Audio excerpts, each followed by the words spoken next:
대학도 재수해 결혼도 30을 훌쩍 넘어서 올렸어요. 그렇다고 해서 제가 게을러서 느려 터져서 모든 일을 느실랑거린 건 아닙니다. 왜냐면 제가 인생에서 정말 신속하게 해버린 것이 딱 하나 있어요.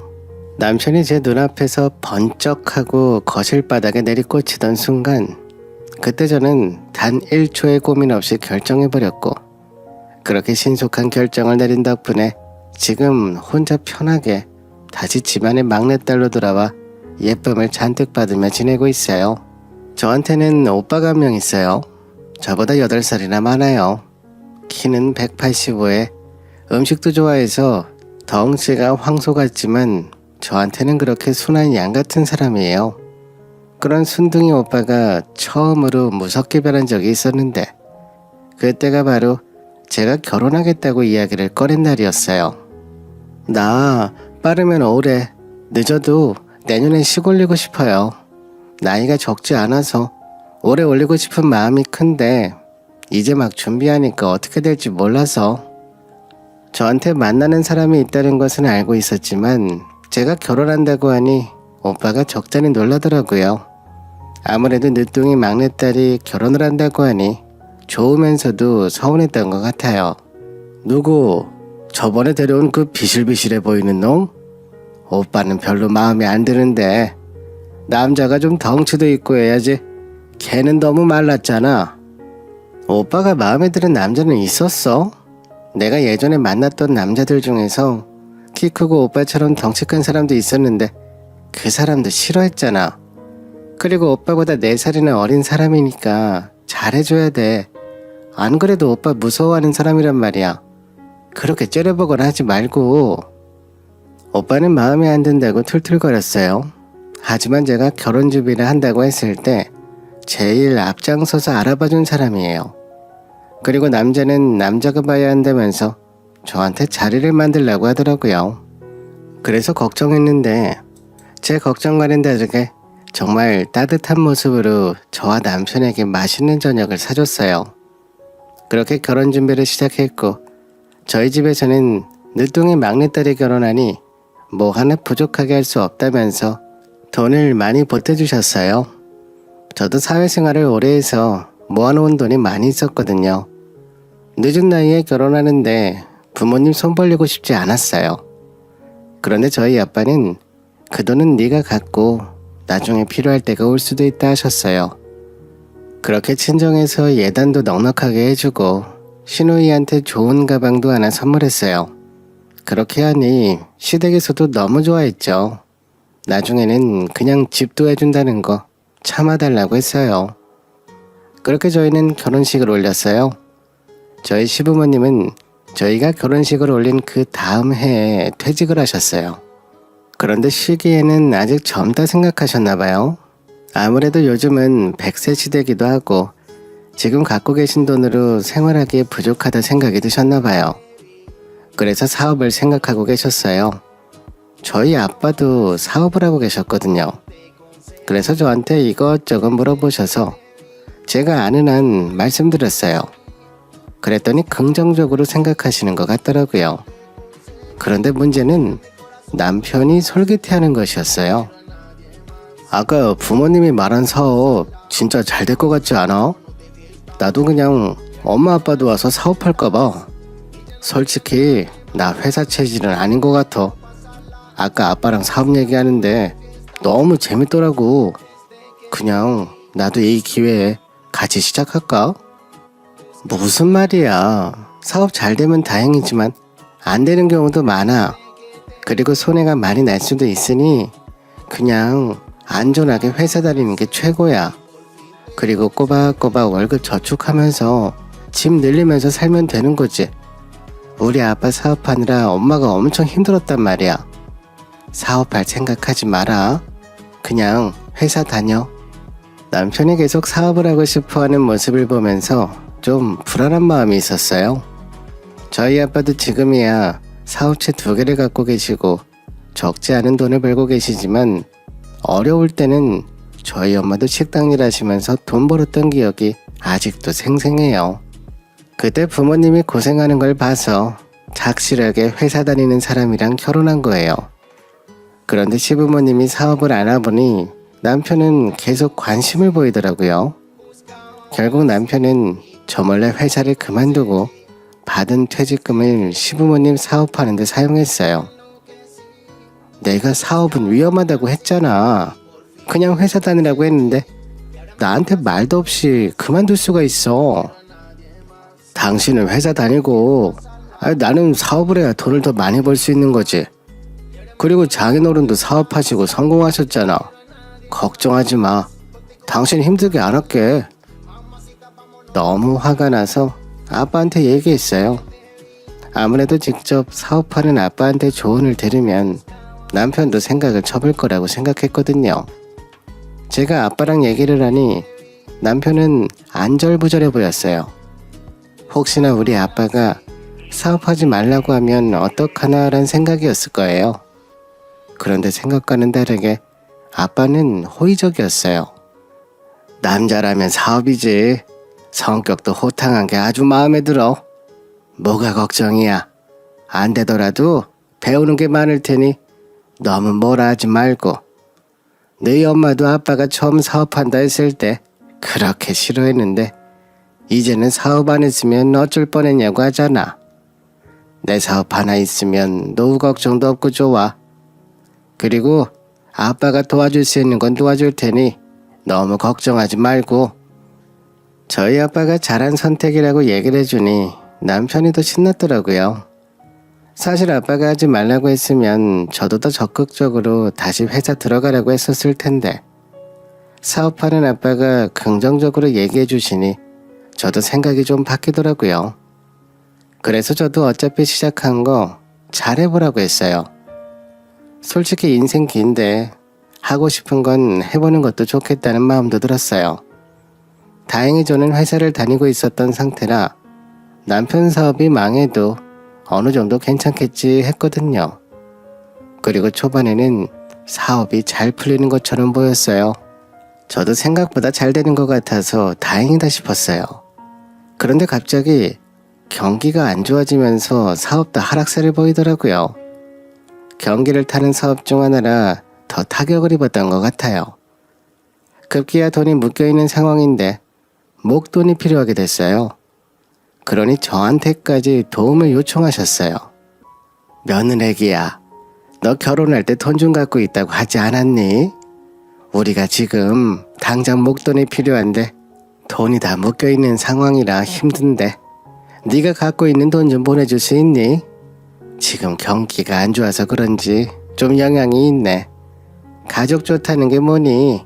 너 회사도 다니고 있으니 좀 모아둔 게 있을 거 아니야. 제가 모아둔 건 저희 집 살 때 보태서 갖고 있는 목돈은 없어요. 어떡해요? 너는 회사 다니면서 돈도 안 모으고 뭐 했니?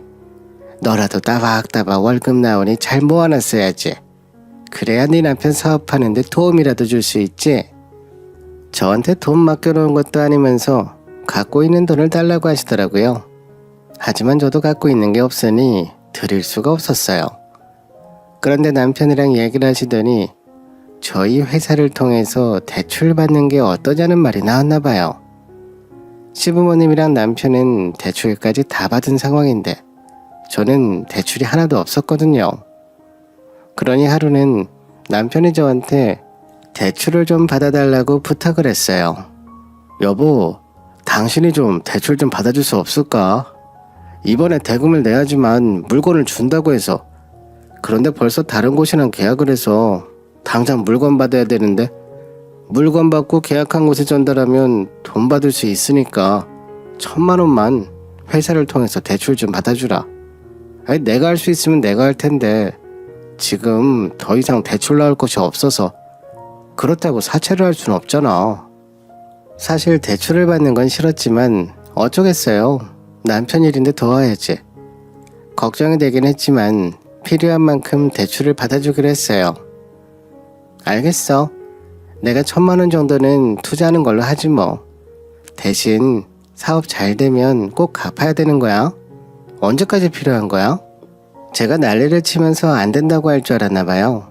근데 그냥 순순히 알겠다고 하니 남편 눈이 휘둥그레지더라고요. 그러면서 너무 고맙다고 하면서 저를 꽉 껴안았어요.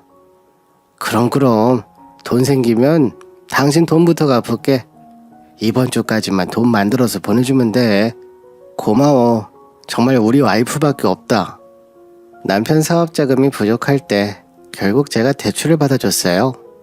처음에 1,000만 원은 제가 투자하는 식으로 얘기를 했었어요. 그러면 남편도 힘이 날 것 같았거든요. 그런데 그 뒤로도 상황이 잘 안 풀려서 계속 제가 대출을 받아주는 상황이 생겼어요.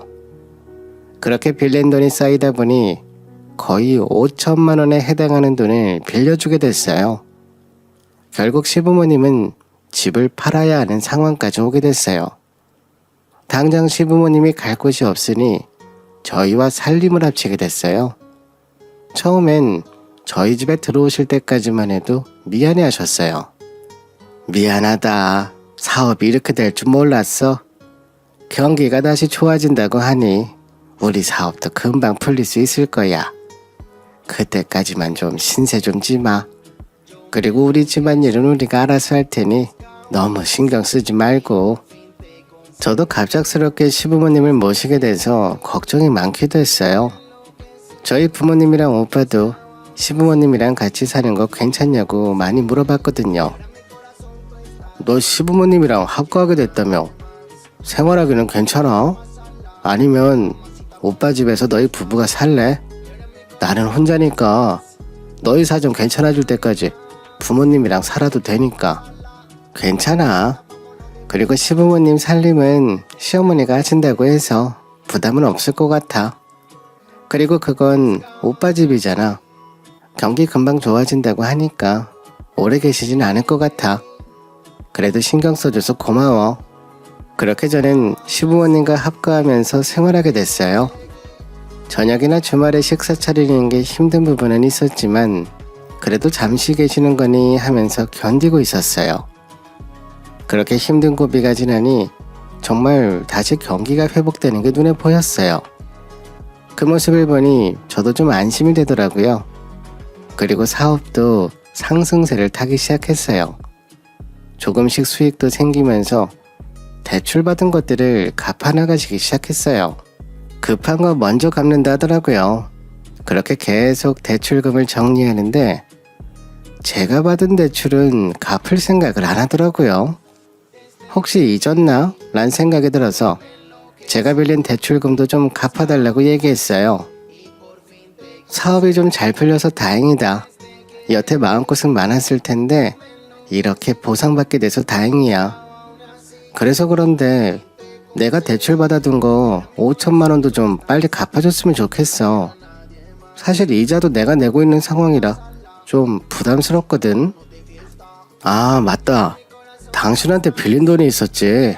당연하지. 빨리 갚아줄게. 우선 이자가 어떻게 되지? 이자 먼저 보내줄게. 우리가 급한 돈 먼저 해결하느라 정신이 없어서 그랬어. 이걸 해결하고 나면 당신 돈 보내줄게. 남편은 금방 갚아줄 것처럼 얘기를 하더니 지금은 목돈이 없는 상황이라고 하면서 10만원, 20만원 정도의 이자만 보내줬어요. 사업이라는 게 잘 될 때도 있지만 안 될 때도 있다 보니 더 이상 재촉하지 않고 기다렸어요. 언젠간 갚아주겠지 했거든요. 그런데 내 돈 갚아줄 돈은 없다고 하면서 시부모님은 새 차를 하나 뽑으셨더라고요. 입으시는 옷들이나 가방들까지도 좋은 것들이 하나씩 생겨나는 게 눈에 보였어요. 만약 저희가 따로 생활을 하는 것이라면 이렇게까지 자세히 안 보였을 수도 있지만 시부모님과 같이 생활을 하다 보니 달라지는 옷차림과 스타일이 한눈에 보였어요. 그리고 하루는 신우가 가방을 바꿨다면서 자랑을 하더라고요. 언니, 내 첫 명품 가방이에요. 엄마 아빠 사업 안 될 때까지만 해도 내 인생의 명품은 언제쯤 생길까 했는데 20대에 명품 가방 생기다니 진짜 너무 예쁘지 않아요? 다음번엔 뭘 사는 게 좋을까요? 그 모습을 보는데 기가 차더라고요. 나한테는 이자만 보내줬으면서 신우한테는 거의 1,000만 원짜리 가방을 사줬더라고요. 그래서 바로 남편한테 전화해서 따졌어요. 당신 내 돈 보내줄 생각은 있어? 지금 내 돈 갚아줄 돈은 없는데 시어머니 차는 어떻게 바꿨고 신우이 1,000만 원짜리 가방은 어떻게 살 수 있어? 도대체 내 돈은 언제 갚을 건데? 저번에는 금방 갚는다며? 그런데 벌써 몇 달째야. 내가 한 번에 5천만 원 갚아달라고 하는 거 아니잖아. 1,000만 원이라도 먼저 보내달라고. 그렇게 하면서 조금씩 갚아나가면 되는 거잖아. 신우이 가방 살 돈을 나한테 먼저 보냈어야지. 아이, 왜 이렇게 화를 내고 그래. 우리 엄마는 사업하는데 차가 필요하니까 산 거지. 그거 법인차야. 회사 차라고. 그리고 동생도 우리 사업이 안 좋아지면서 마음고생 많이 했잖아. 그래서 내가 하나 사준 거지. 내가 저번에 당신도 고생한다고 하면서 목걸이 하나 사줬잖아. 저한테는 기껏해야 20만 원 하는 목걸이 하나 사줘놓고 신우이랑 똑같이 해줬다고 말하더라고요. 그리고 나라고 돈 안 주고 싶겠어? 지금 상황이 좋을 때도 있고 안 좋을 때도 있으니까 나도 지금 기다리고 있는 거잖아. 나 힘든 거 뻔히 알면서 당신까지 이렇게 보채야겠어? 힘을 줘도 모자랄 판에 이렇게 사람을 긁어야 되겠냐고. 괜히 저한테도 윽박지르면서 본인도 속상하다는 식으로 말하더라고요. 그리고 저랑 얘기할 때마다 상황이 지금은 안 좋다고 하는데 솔직히 눈에 보이잖아요. 사업이 안 좋을 때도 내가 봤었는데 그때랑은 느낌이 다르거든요. 뭐랄까 콕 집어서 말하기는 어려운데 지금 사업이 잘 안 되고 있는 건 아닌 것 같았어요. 시부모님도 골프하러 다니시고 항상 기분도 좋아 보이셨거든요. 그리고 시부모님도 사업이 잘 돼서 그런지 시부모님 태도도 조금씩 변하는 게 눈에 보였어요. 처음에는 저희 집에 얹혀 살다 보니 미안해 하시기도 하고 알아서 집안일도 하고 그러셨거든요. 그런데 사업이 잘 되기 시작하면서 자연스럽게 저를 부리기 시작하더라고요. 밥 차려라부터 집안 정리가 안 돼 있다고 잔소리를 하셨어요. 급기야 저보고 빨래 좀 쌓이지 않게 하라고 하시더라고요. 예전에 시아버지랑 시어머니 살림은 시어머니가 챙기셔서 제가 할 일이 많지 않았어요. 근데 저도 회사를 다니는 입장이다 보니 하려고 해도 힘든 날도 많았거든요. 그런데 이제는 어른 3명분의 살림을 저 혼자 하다 보니 힘에 부치는 날들이 늘어났어요. 사실 예전에는 곧 따로 집을 얻으시겠지 생각하면서 버텼는데 시간이 지날수록 집을 구하는 기미가 안 보이더라고요. 이제 사업도 안정화된 것처럼 보이고 시부모님이랑 따로 살아도 될 것 같은데 집을 나갈 생각을 안 하시더라고요. 한편으로는 시부모님도 제가 살림을 맡아서 해주니 따로 나가서 사는 것보다 편하시다 생각하셨나봐요. 집을 구할 생각을 안 하시더라고요. 그렇게 직장을 다니면서 살림을 하니 몸이 성할 턱이 없었죠. 출근하고 집에 오면 7시 정도가 됐는데 그때부터 집안일하면 거의 밤 11시, 12시에 겨우 잠들었어요. 그리고 6시 정도에 일어나서 또 출근하는 날이 반복되다 보니 하루는 몸살이 심하게 났었어요. 그 전날부터 몸이 으슬으슬하며 컨디션이 안 좋더라고요. 저녁 집안일도 못하고 약 먹고 잤어요. 근데 아침 6시가 되니 온몸을 맞은 것처럼 아프더라고요. 도저히 움직일 수가 없어서 회사에 휴가를 내겠다고 연락을 한 뒤 겨우겨우 일어나 가까운 병원에 다녔어요. 심한 몸살 감기가 왔다고 하더라고요. 그래서 병원에서 치료받고 집에 돌아와 내리 잠만 잤어요. 그렇게 자고 일어나니 저녁 7시가 됐더라고요. 하루를 잠만 자면서 보냈어요. 하지만 이렇게 푹 잡은 적이 오랜만이라 그런지 몸이 한결 가볍더라고요. 그런데 아무래도 빈속으로 내리 잠만 자서 눈을 뜨니 배가 너무 고팠어요. 그렇게 방에서 나왔는데 집에 한 명도 없더라고요. 제가 아픈 걸 알아서 푹 쉬라고 나갔나 싶었어요. 집에 먹을 거 있나 찾아보는데 먹을 만한 게 없더라고요. 그리고 저도 모르게 집안 상태를 봤는데 제가 어제 퇴근하고 와서 집안일 못한 상태 그대로였어요. 아니 싱크대는 더 많이 쌓여 있었죠. 보니 제가 아파서 자고 있을 때 시부모님과 남편은 점심으로 국수를 해 먹었나 봐요. 면발 한 가닥들이 널브러져 있고 먹고 나서 물에도 안 담궈놨는지 그릇에 딱딱하게 붙어 있더라고요. 그러면서 순간적으로 서운한 마음이 들었는데 갑자기 도어락 소리가 나면서 남편이랑 시부모님이 신이 나서 들어오더라고요. 그래도 일어났으니 인사는 드려야지 하고 가까이 가는데 옷에서 고기 냄새가 확 나더라고요. 그리고 저 밥 먹었는지 물어보는 사람이 없더라고요. 남편도 저를 보더니 그냥 일어났네? 라고만 하더라고요. 순간적으로 서러움이 확 올라왔어요. 어떻게 내가 아픈 거 뻔히 알면서 나는 두고 외식하러 다녀올 수가 있어. 나를 깨웠어도 됐잖아. 나는 입 아니야? 그리고 집안일을 왜 안 해? 당연히 내가 하는 일이라서 그래? 나 아픈 거 다 나으면 내가 저 설거지 하라고 저렇게 쌓아놓은 거야? 당신 아플 때 내가 어떻게 했는데 남편한테 막 쏴붙이니 시어머니가 화가 나셨나봐요. 오히려 저한테 뭐라고 하시더라고요. 얘, 밥 먹고 온 게 그렇게 잘못된 거니? 그리고 네가 자고 있었잖아. 아파서 자는 사람을 굳이 깨워서 갈 정도가 아니니까 그런 거지.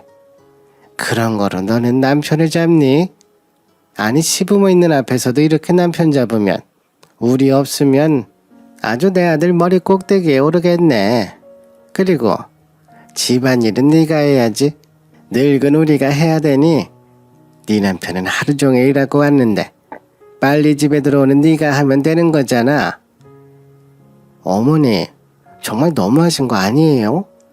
제가 회사 다녀와서 집안일까지 해야 돼요? 그리고 이렇게 아픈 날은 남편이 해도 되는 거잖아요. 그리고 뻔히 할 수 있는데도 안 한 게 눈에 보이니까 그러는 거잖아요. 제가 막 고함을 지르면서 울어버리니 남편도 시부모님도 당황하셨어요. 그리고는 시아버지가 미안하다고 사과하시더라고요. 미안하다. 우리가 생각이 짧았네. 그래도 어른인 내가 먼저 물어보고 챙겼어야 했는데 서운했겠다. 미안하구나. 그리고 집안일은 우리도 돕도록 하마. 들어가서 더 쉬어라. 저도 시아버지가 먼저 사과하시니 더 이상 화를 낼 수가 없어서 남편이랑 같이 방으로 들어왔어요. 그런데 남편이 저한테 성질을 내더라고요. 아니, 당신이 좀 집안일 더 하면 안 되는 거야? 그걸 꼭 우리 부모님을 시키면서